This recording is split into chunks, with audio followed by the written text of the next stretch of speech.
Hey guys, welcome back. So today on the Blue Mat, we've got a Super Metroid. This is an authentic one. I've done a little bit of testing on it. So originally, when I bought it, it said that the game works, but it won't save. Authentic board inside, replacement label on front. Looks like someone has replaced the original battery and possibly the back shell.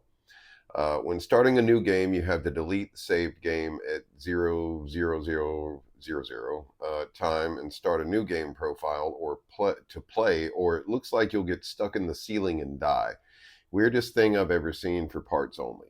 Okay, so I have tried this game out, and while I have not been able to get it to do what the seller said it would do, where I was getting stuck in the ceiling and would die, I did, however, started up. I tried three games, started them all normally. Um, they would load fine, seemed to work. I didn't get stuck in the ceiling and die. But after taking the cartridge out for a while, it does in fact all the data is gone. So I did have an opportunity to check the voltage in the battery. It looks good, but let's open it up and take a look, and I'll show you what I'm talking about. Actually, before we open it up, let me pop it in and I'll show you exactly what it's doing.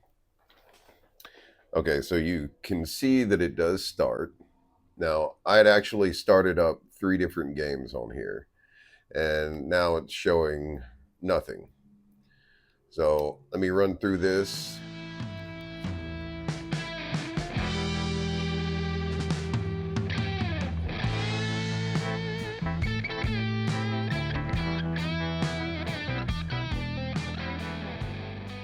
Okay, so we can see that the game is in fact started. So what I'm going to do is restart, and let's try reloading the game like the seller said. There's our game. Let's load it. Let's see if we get stuck in the ceiling and die. Okay. Does not. Looks like Samus is pretty safe from any type of ceiling death. Okay.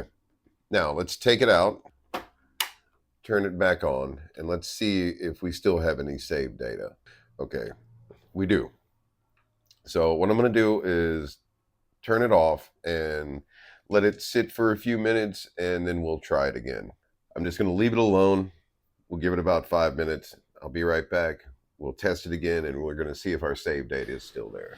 Okay, so it's been about 5 minutes, so let's try it again. And this could possibly end up being one of those really aggravating things because we'll have to wait in between to check to make sure that the save data is still saving once we think we've got it fixed. But let's take a look at it now. And the save data is gone. Okay, so let's get this thing opened up. Okay, first things first, let me show you the battery voltage. And we have 3.1. So let's jump under the scope and do a little bit of probing around. Okay, here is the battery. And I mean, it seems to be making contact. So if we go from this point here to this point here, yeah, see, we see our voltage. We've got a capacitor and we've got a resistor. Go from the ground side of the battery here. And let's see if we have anything here. We do, we have 3.1. And it looks like that resistor picks up here, right? Yeah, 3.1, 3.1. And it also goes to this pin here, which is 3.1. And we have 3.1. So what is this guy here? We have 3.1 here, goes to here, 3.1. So here, we do have 3.1. So let's try checking these. Let's take a closer look at these solder joints and see if we can see anything out of the ordinary.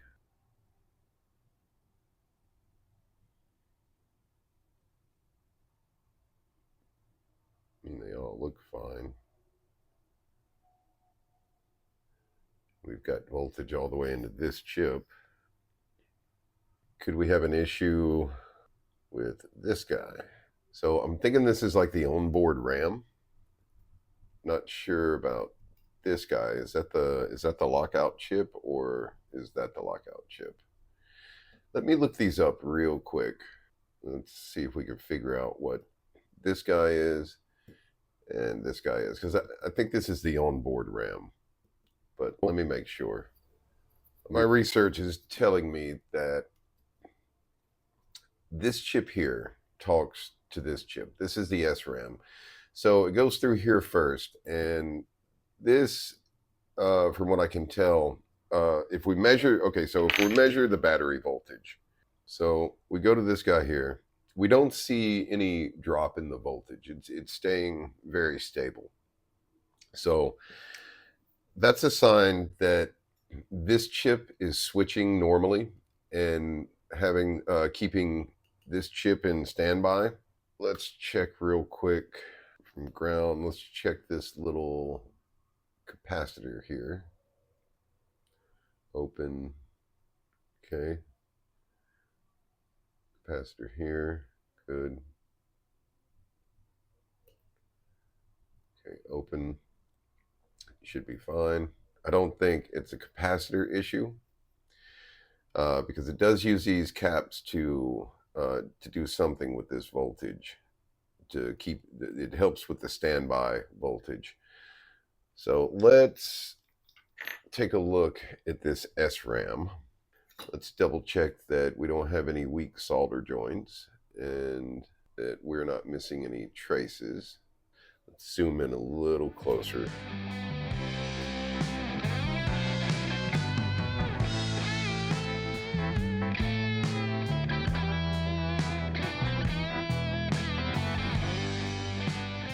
Battery voltage isn't dropping. I mean, to be honest, it's not the absolute best solder job here. We can fix that, but I believe it's making enough of a contact. Or is it? Maybe that's kind of dodgy. Well, I suppose we should try the simple things first. So let's reflow this battery and we'll do the same test again. We'll start a game, we'll save it, and we'll wait 5 minutes and try it again. If that doesn't work, I believe that SRAM is pretty common amongst the Super Nintendo games. So I should have plenty of donors laying around that we could replace it with. But let's reflow this real quick. For pure science's sake.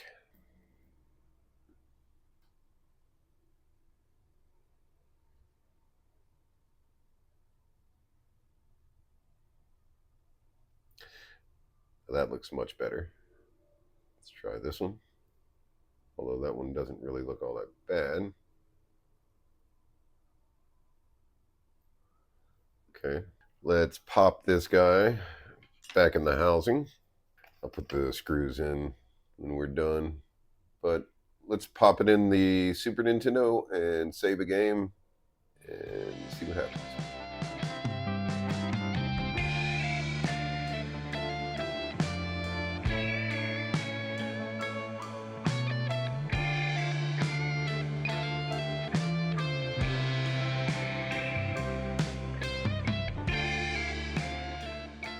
I swear it would make life easier if Nintendo had realized back then that making a opening sequence skippable would do wonders for replay.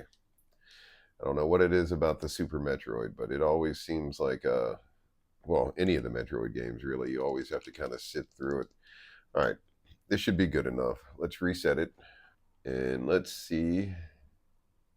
Okay, there it is. All right, let's take it out. We're going to set it right here. And now this time, in the name of science, I'm going to give it about 20 to 30 minutes, and then we'll come back and check it. I just want to make certain that it either works or it doesn't, and we'll try it a few more times before we call it fixed. So, okay, I'll be back. So it's been about, I don't know, 5 or 10 minutes, about the same amount of time as last time. So let's try this again and see if we still have our save data. Would you look at that? Okay. So from what I understand, A shoddy joint like that on a battery, it's not the voltage that so much matters. It's that tiny, tiny amount of current that stays active to the SRAM. So a bad solder joint can create issues in intermittent current draw. So I'm not going to call this fixed just yet. What I'm going to do is I'm going to take it out like so. I'm going to set it on the blue mat and I'm going to give it an hour or two. And I'm going to come back. We'll test again and we'll see if it works.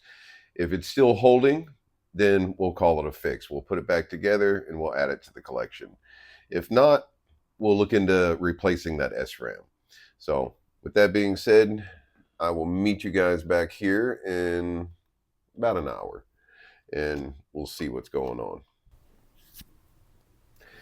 Okay, so it's actually been about an hour now.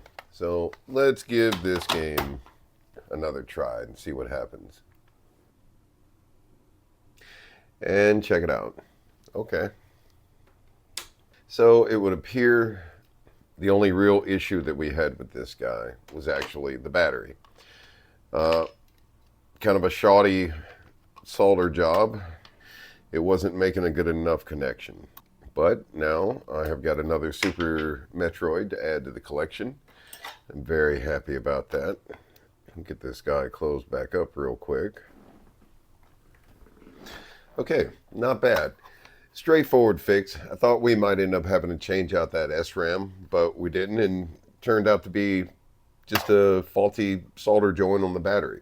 So I think this guy is good to go now. We're going to put him in the collection, and if you like this kind of stuff, please leave a like, a comment, think about subscribing, and I hope to see you again soon in my cave.